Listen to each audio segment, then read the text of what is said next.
Brothers, what is going on, everybody? It's Civil here, and today we are back again with another video. Now, if you're new to the channel, make sure you guys go right now and hit that little sub button. We're on the road to 1,000 subs. In this video, I'm going to be breaking down how I'm able to consistently, every single weekend, get into the legendary tier of Weekend League. Now, it's going to be 18 wins. It's going to be the requirement to make that. And honestly, I know for a lot of you guys, you have never hit 18 wins before. It's become very, very, very rare for you too. And I promise you, I'm going to be talking about how it is so easy to actually hit that. And it's really not out of the realm of possibilities at all. Now, of course, it wouldn't be a Civil video without the usual question of the day. Now, last time I asked you guys if there was one formation that you guys could take out, what would it be? And typically, for the most part, the responses were either near close flex, or they were any formation with a quarterback run, like Heavy Panther, like I said in the video, or like Gun Taysom Hill. So in today's video, what I want to know from you guys is that one player in MUT who you wish had a better card, who would it be? Now for me, I wish Aaron Rodgers had a golden ticket. I really do.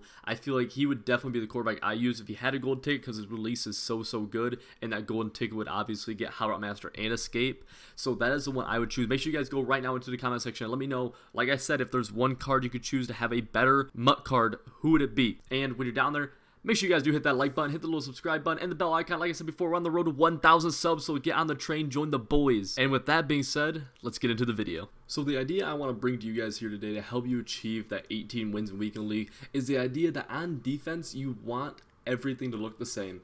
I can't stress enough about how often I'll be in Weekend League on stream, and I'll be able to literally tell you what defense these people are in, that my opponents are, before the ball is even snapped. And that's just something you can't really afford for that to happen. And what I mean by have everything look the same, I can show it great on nickel normal, but this is a concept that you're able to take over to just about every formation damn near. And you're going to see right away, we're going to come out in Tampa 2, and let's just say we always want our defense to be pinched like this, because, you know, we have a good look at being able to blitz. If we want to be able to blitz out of this, you know, we could use this guy, and, you know, we have a pretty good blitz right here. Don't worry about the coverage, but we have a pretty good blitz.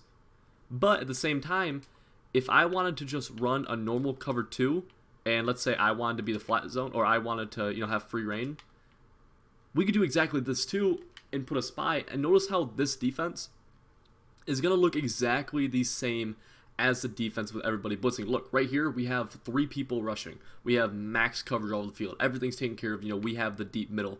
You know, and you could decide where you want your zones or where you want your user, whatever. That's not important. That's not the point of this. But at the same time, we could easily do this, and now we're sending 7 people. We have the exact same look, and we're sending 7 people, and quite literally nothing's different. So what this creates is it creates a ton of confusion on that offensive side of the ball, because it's very hard to tell what defense, what coverage somebody's in, and if they're blitzing you or not. If you're able to make someone uncomfortable, especially when they're passing the ball. Now, this is meant for people who are passing the ball. If someone's running the ball, it's very hard to make everything look the same. Now, what I like to do against people who run the ball is, if I think they're in passing situations, I'll make it look like I'm in run defense and actually be in pass defense. But outside of that, you do need to set up in just regular stock run defense, whatever your run defense might be, and that's really how you have to approach runners. But when it comes to passes, you can do stuff like this.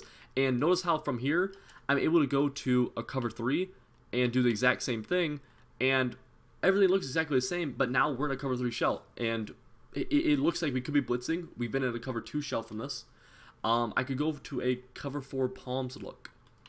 A cover 4 palms look, and all I'm doing right here is I'm pinching my defense. That's the only thing I am doing, and it's super simple. Now, with that being shown, let me break into what I actually do out of my ebook on the sub tips on my Twitch. So what I'm about to show you is the exact defense that I use in Weekend League every single weekend that gets me top 100, usually top 25 damn near every single weekend. And I'm not going to show you the exact setups, but I'm going to show you how the defense looks so you guys can get kind of a feel for it. Alright, so all I'm going to do is every single play, I'm going to do this where I have all my linebackers in the gap, so it looks like I'm blitzing.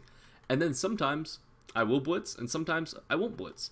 And honestly, as dumb as that might sound, it really is freaking that simple, to where it's just a matter of you making everything look exactly the same. Because right here, you would assume I'm blitzing. If you look at my defense, it looks like I'm just totally blitzing. You know, especially if I were to hover like right here, it looks like I'm blitzing, right? Super blitz heavy front.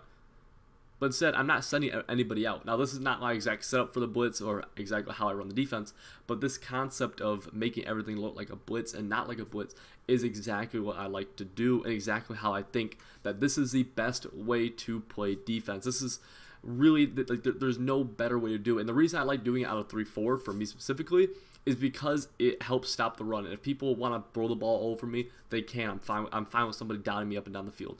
But I'm not going to let somebody just run the ball up and down my throat just easily. Another really good formation to do this out of, and this is a formation I personally don't like, but it's super popular, as you guys know, is going to be the big dime 1-4-6 formation. And right here, by the way, guys, I am in the New York Jets defensive playbook, but you can do these concepts out of every formation damn near. And once again, it's super simple. We're going to make everything look like we're blitzing. Boom, move these guys in. And, you know, let's say right here we are going to blitz. But, you know, I could go to cover 3. And while it's a little bit messed up because I don't have auto flip on, this guy should be over here now.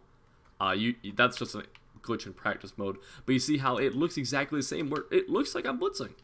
It looks like I'm blitzing. And, you know, I'm going to use this guy right here and, you know, put him in a deep third, whatever, press.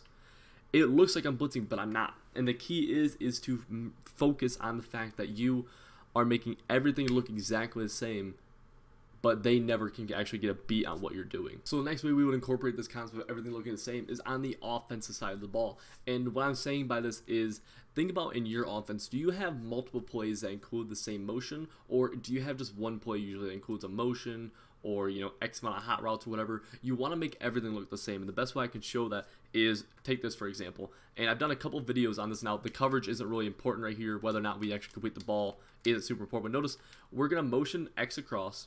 And, you know, this is the play call we're going to have. We're going to snap him right here, right? It's a fairly good play call, you know. One of my favorite plays. Now, I show everything at A slot because this is a formation I mastered, and this is a formation that won me the Buccaneers Club Championship. But notice that play call right here, right there, where it was something like this, and then X was on a short corner route onto the left side. Now, notice what I'm going to do here, where we're actually going to motion him across. Same motion. It's going to look exactly the same, but now we have a totally different play. And this totally different play is going to attack a totally different part of the field. And with that deep corner going to the shallow side and actually getting above a cover 2, whereas the last play was more to try to force a cover 2. And it's all about trying to make things look the same or look similar. There's a bunch of different ways you can do this with different types of motions. I have multiple motions where I will take this slot receiver and motion him across and have, you know, a few different plays I like to run with him. One play I like to run is this right here. You know, boom. It will throw that, and, you know, assume we catch the ball because it was a good throw. And it's just using that concept right there, where I have other plays just like that, where I like to motion them across and keep them on a streak. You know, I like to do something along like this with a wheel underneath, and I like to do something like this sometimes, where it's able to stretch, it's able to be a good cover 4 beater, and obviously, once again, wasn't super important. The actual play call wasn't, but replicating everything to look exactly the same is huge inside of any kind of offense, whether or not even if you're running the ball or passing the ball, or if you're more of a balanced attack. If you're able to make things look the same, it's going to be damn near impossible for the defense to ever really get a beat on you. Just like it is if you're the defense making everything look the same, it's damn near impossible for the offense to ever really get a good beat on what you're doing. And if they can't get a beat on what you're doing, then you have a natural huge advantage just from the start, just from the get-go. So once again, obviously, as you guys could tell throughout the video, this is way more concept based than an actual money play, than actual, you know, whatever. And I think that's really where the huge importance lies in becoming an actual better Madden player, because I can give you the plays to use, but you guys, if you never understand how to use them, or when to use them, or why to use them, you're never gonna really reach your full potential as a Madden player. At least that's in my opinion on it. You know the saying is, teach a man to fish, feed him for, you know, a lifetime, or if you give a man a fish, you feed him for a day. And that's how I feel in the same aspect when it comes to Madden. So as always, fellas, if you guys made it this far into the video, make sure you guys drop a like, hit that subscribe button. We're on the road to 1,000. We are so close to it. It's really just within our grasp. I'm super excited about it. Also, if you made it this far, make sure you go to the comment section right now and drop a Civ wave. Just let me know that you did make it to this part of the video. And tonight, it is Sunday. If you're watching this on the day it released, 8 p.m. Eastern time, we're doing Civ University. It's an hour-long coaching / live labbing session over on my Twitch. That link will be in the description below if you guys want to check that out. There's also the saved VODs are my past broadcasts, so if you're interested in that, you can go check them out from weeks prior. Or if you do end up missing today, just make sure you go into the description below and click on the link to my Twitch, and click on the little videos tab if you want to watch the past VOD of that. But with that being said, everybody, I appreciate the hell out of y'all's support. Super excited for 1,000 subs, and I'll see you guys all next time.